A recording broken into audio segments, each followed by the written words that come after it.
and gentlemen, good morning or good afternoon at this point. So we all are familiar with the adage of if you're going to write a book, never start off with "it was a dark and stormy night." Same thing with a cybersecurity conference, never start off with "how well do you know your networks?" I think we've been asked that question many times. We know the answer is there. So yes, it's like asking yourself, what does your car look like? To what purpose does that serve? Can your car tell you where the next pothole is going to be? Can your car tell you who the thief is that's going to come in the middle of the night and who and when they're going to take your car? No. So for networks, it's still the same kind of concepts there. Can your network tell you when you're going to be attacked? The answer is no. The fact is, do we know the enemy? The answer is we probably do not know the enemy. We have to consider the fact that knowing a piece of malware, knowing a piece of a technique to do a SQL injection, that is not knowing the adversary. The adversary has a face, it has intent, it has purpose, it seeks an objective, manages risk just as we would with our networks. To that end then, we need to look at how do we approach at looking at that enemy. We look at cyber threat intelligence as that methodology to take a more holistic picture of who is coming at us and to act more proactively to confront them. Cyber threat intelligence, as we'll discuss throughout this briefing, is it gives you three main benefits. The first of that is to be able to proactively anticipate your adversary, their actions, their intent. It also looks at taking intelligence to define requirements, gaps, find those gaps, to allow you to look at vulnerabilities that may be coming down the road. Additionally, it also takes and puts context to technical indicators using open source, non-technical means in an integrated approach. So consider the fact that you have this company that you're going to market these brand new shoes called StepTech shoes. It's going to revolutionize footwear around the world. Your business intelligence begins to focus on the market players. You're not worried about the Forever 21s, you're not worried about the Rubbermaids or the Wegmans because they have no relevance to your business interests. You seek to understand what the intent and what the efforts are of your competitors to use as levers for your business decision makers to begin to develop their risk management in order to achieve business success. At this point then, you're obviously going to deploy some type of network enterprise. This network enterprise is going to be used to support your business operations and protect your critical data. The problem though is once you hit the network, you instantly become a participant in the global threat environment, which then begs the next question. In this environment, how do I protect myself? How do I anticipate the adversary? What are they going to do next? Looking at risk management, this will be the core function that you're going to approach this with. Risk management is the core function of every business. Risk management enables the decision maker to achieve his or her objectives. For risk management, you need situational awareness. Situational awareness of both the current and the projected states. You're looking to address the vulnerabilities of today and think about those of tomorrow as well.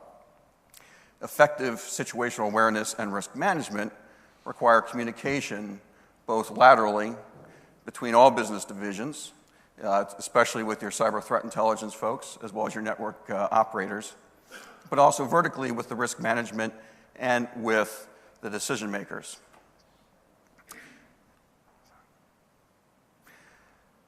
Let's put this into practice, what the importance there is. Looking at the value of cyber threat intelligence, we'll take the example of a car. So back in the day, before GPS and handheld devices, our vision was limited to the tactical environment. What was outside my windows? What threat do I see in the immediate vicinity of my car? Very tactical. Operationally, you may have had a map, or for those of us old enough to remember, you may have had a AAA triptych, which could have also put out indications of long-enduring road closure information.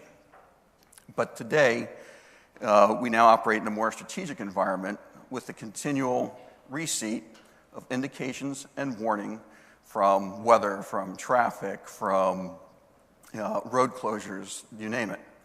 which gives us the ability to plan ahead and more proactively work around any threats that might happen down the road or impediments well in advance of our current position. CTI, cyber threat intelligence, much like the GPS and the handheld devices, gives added value to situational awareness. It helps you to look beyond the horizon, look at the adversary in their operational space to hopefully understand their plans, their intent, their capabilities. Create a holistic picture that incorporates both the tactical, the operational, and the strategic pictures of intelligence in order to give you timely, accurate, and actionable intelligence information to help you to proactively attack the threats coming at you. Now, one key difference here is when we look at cyber threat intelligence, we're not just focused on the logical layers, we're also looking at the persona layers, we're also looking at the physical layers, and not necessarily just directly within cyber itself. There could be other open source pieces that help build that picture. Now, when we talk about tactical, operational, and strategic, which we'll address in more detail later, the definitions we use and propose are those that come from working definitions and concepts inspired by the Intelligence and National Security Alliance, INSA, as well as our experience within the cyber domain working with DoD. Short and sweet, tactical, we're talking about the here and the now. How do we stop the bleeding? What do we need to answer the question right now? That's the triage phase, essentially. Operationally, we're looking at short-term trends. We're looking at actor intent. At the strategic level, again, we're looking at the intent, the longer-term trends, but we're also looking at the implications of policy changes, the implications of technology changes, and the threats and the opportunities themselves. The point with those three levels of understanding is to build your situational awareness. If you fail to go and develop situational awareness, what you end up having is a tactical environment that you will remain in, which is largely reactive by its nature. And because of that, that will deny you the opportunities later to be able to prepare and plan for what happens next in the operational and the strategic levels. So let's consider an event. You have an alert take place. What we mean by reactionary in this case, that alert comes in with an indicator of compromise. By that time, it's already too late. It's too late because the adversary, like defenders, has now had the time to prepare, plan, and execute their attack. If you did not have the awareness beforehand of their preparatory actions, you're likely going to be surprised at the compromise that takes place. Where CTI comes in, it looks to try and get into that adversary's operational space, look beyond the horizon, above and across the horizon, to try and take account of what are their plans, what are their ideas, their agendas, their tactics, their techniques, their motives, their intent. Armed with that information, we can then use that and apply that towards our planning efforts to become more proactive. Now, what drives the CTI cycle that helps us for that proactivity? Well, essentially, it's the intelligence cycle. We're not going to go into detail on each of the phases here. Many of us are familiar with those, so we're going to cover that in our case study here in a little bit with Elias. Now, going back to the alert, if you have true situational awareness, what you're going to find behind the scenes is that two-way connectivity going back and forth between the network operators on the left side of our screen here, and on the right side, the intelligence analysts. Both have parts and pieces of the puzzle that help to develop that composite picture. But not only that, you also have that communication that goes northward with the C-suite and the risk managers.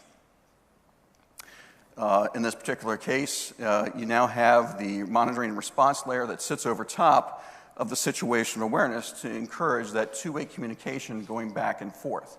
So if we go back to the shoe example, so business intelligence focused on the potential competitors out there, how do you get ahead in the market, whereas the threat is focused on the threat, but both work together to inform each other.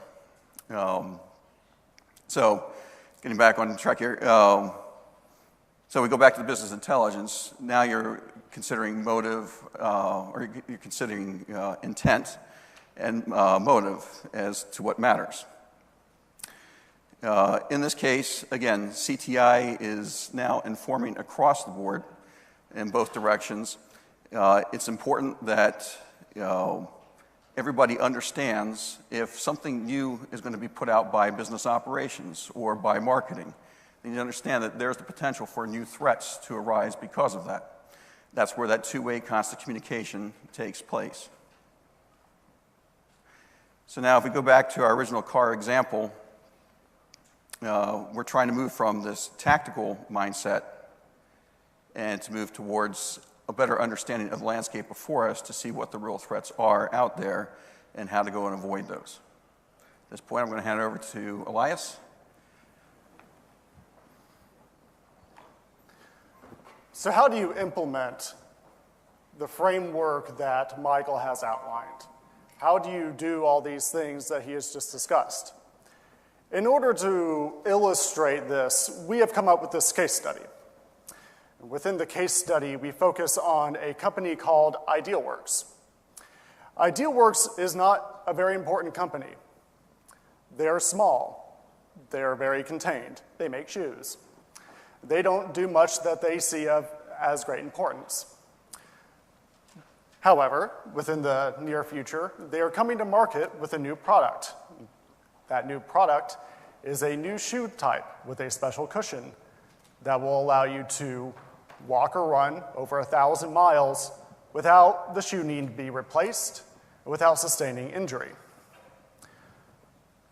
But since Idealworks is now coming to market, CTI analysts within the company get the inkling that they might be targeted for their data, that this new shoe represents their main strategic competitive advantage. In order to properly protect against the threat, they use the intelligence cycle. The first part of the intelligence cycle is requirements and planning. What are you looking for? Unfortunately, we have always limited personnel, we have limited time, we have limited money. We cannot answer every single threat question, so we must narrow the search. We must figure out what it is that we're looking for. And we do that by posing intelligence requirements. These are questions that must be answered. Previously, network operations has reported some interesting, unusual activity on their networks. No penetration yet, but just some probing at the boundary from connections originating from fictional entity nation-state X. They don't know what nation-state X wants. So it's time to pose some questions. What data might nation-state X be interested in? In what way might nation-state X target Idealworks for its data? These two principal intelligence requirements will lead further collection efforts and help guide analysts to the answer. Now that you have some idea of what it is that you're looking for, what you're trying to achieve here, we can move on to collection. You can think of this as a research phase, but it's not just, reading some articles, putting them into a thing, and, laying them out there. This doesn't just include looking at papers written by someone else. This includes looking into your own network, seeing exactly what the technical indicators are saying, looking at possibly dark web discussions, peer-reviewed research, press releases. What is the geopolitical situation surrounding nation-state X? What are they doing? What might you be looking for in the future? This collection process also serves the basis for indications and warnings that are utilized by CTI analysts and provided by network defense. The technical indicators are passed to network operations so that they know the kinds of things that they should be looking for as well.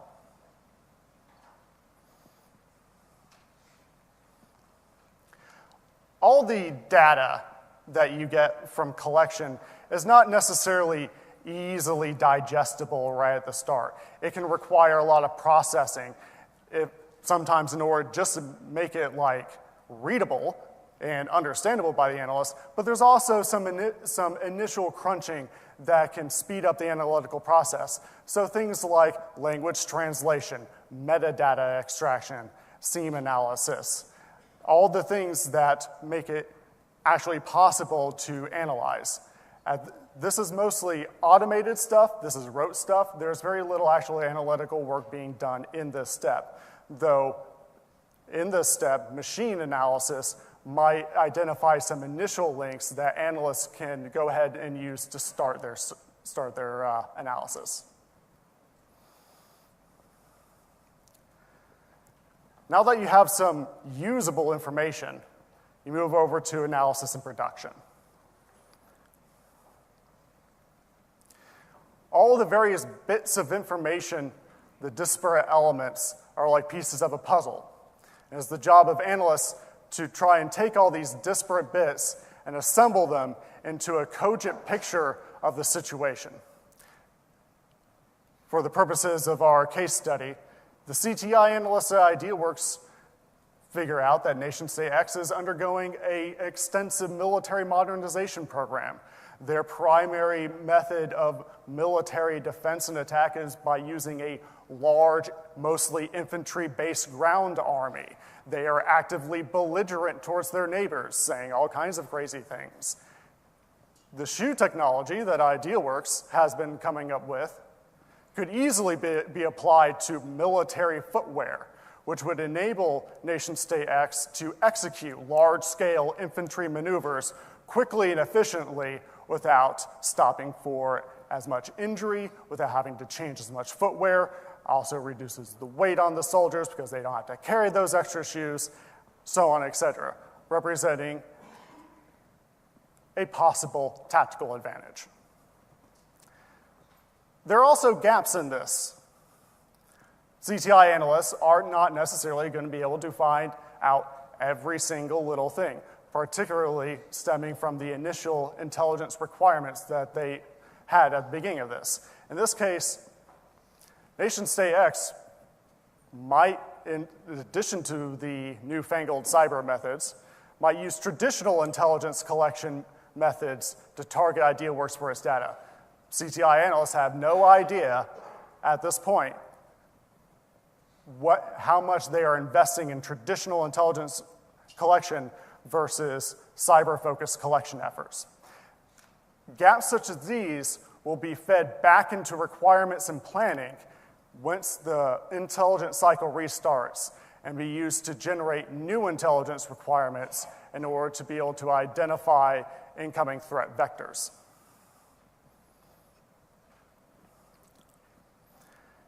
Actionable intelligence does not help anyone if no one has it.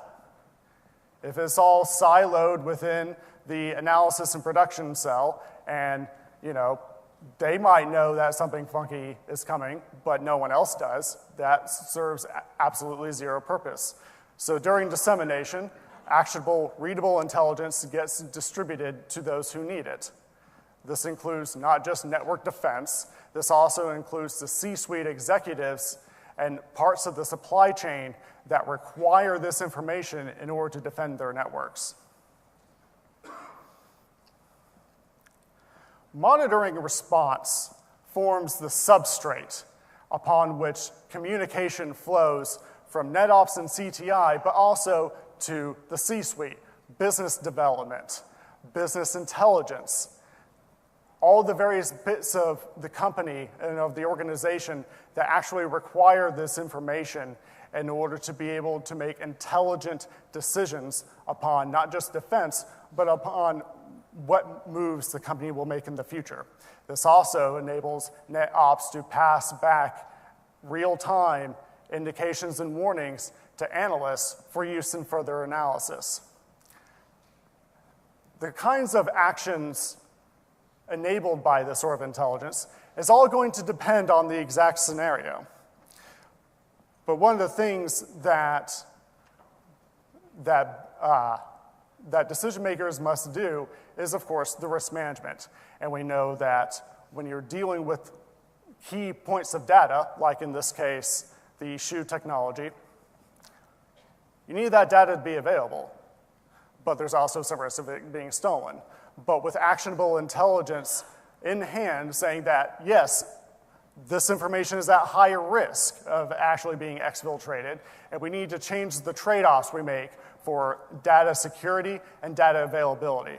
And as such, the CIO orders that all information pertaining to the process is air-gapped from the rest of the network and not connected to the internet, requiring physical access. By undergoing this process, this allows you to have your organization move from a purely reactive, tactical focus to a proactive state that is able to anticipate oncoming threats, perhaps before they even make contact with your network, and certainly before you are compromised. Undergoing the CTI process integrates a large number of disciplines: penetration testing, incident response, knowledge management, intelligence requirements.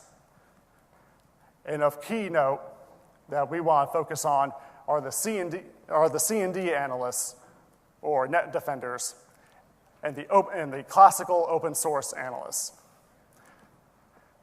The integration between these two roles are what really makes the process work. And in order to do that effectively, the C&D analyst requires a foundational understanding of open source analysis techniques. Conversely, open source analysts, in order to be effective, need a basic understanding of cyber warfare and the TTPs often used. When this is accomplished, you're able to build the cyber threat intelligence analysts, people who are able to work independently or as part of a team with all the disparate bits coming together in order to make it function.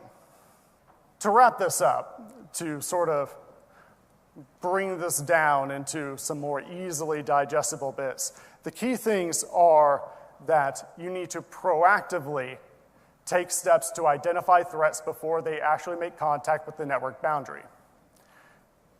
You need interoperability and communication between your traditional CTI analytical personnel and the network defense team that actually see the day-to-day network operations.